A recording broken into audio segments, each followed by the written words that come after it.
Well, I spoke to Mr. Rajesh Gupta, the managing director at Lloyds Metals and Energy, on the sidelines of the Global Leadership Summit and asked him about his outlook on the business given the pricing disparities with China.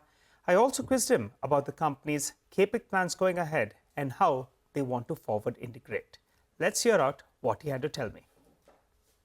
So 25-26, we should go up to 25 million tons of dispatches of iron ore, and out of which 4 million tons will be making pellets, and around 500,000 tons of sponge iron. So the capacity of sponge iron will also double. The capacity of iron ore will also more than double. So FY26, then things are looking very, very strong. You know, there are two big triggers that are playing out right now. One is the Chinese stimulus. The second factor is the United States is going to have a new president, which could have its implications on metal pricing on the whole. How do you see both these two factors, affect metal pricing and iron ore in particular?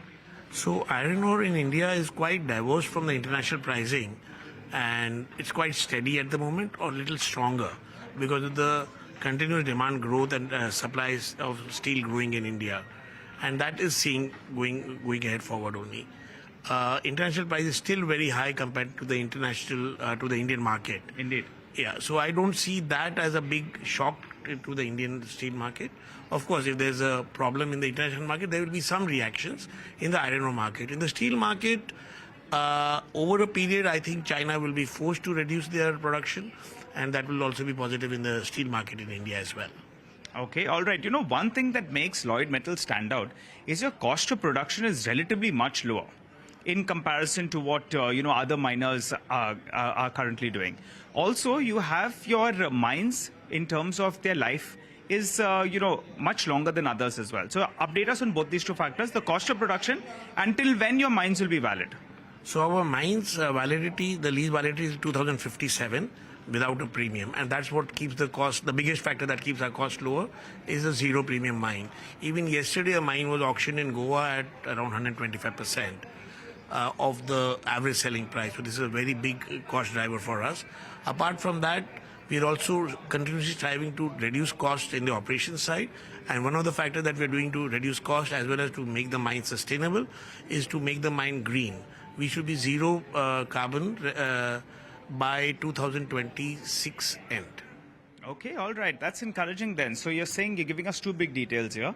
One is that your mining capacity, total production will go up to around 25 million tons in FY26, and the validity of your mines is all the way till 2057. Are we getting that correct? Yes, yes. All right. The next big trigger is going to come now as you forward integrate.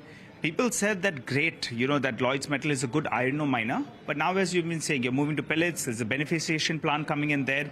So your steel plant, by when do we see Lloyds Metal become a fully integrated steel unit? And what is the capacity we should look at? Our first steel plant will be commissioned by the year 26 September or so.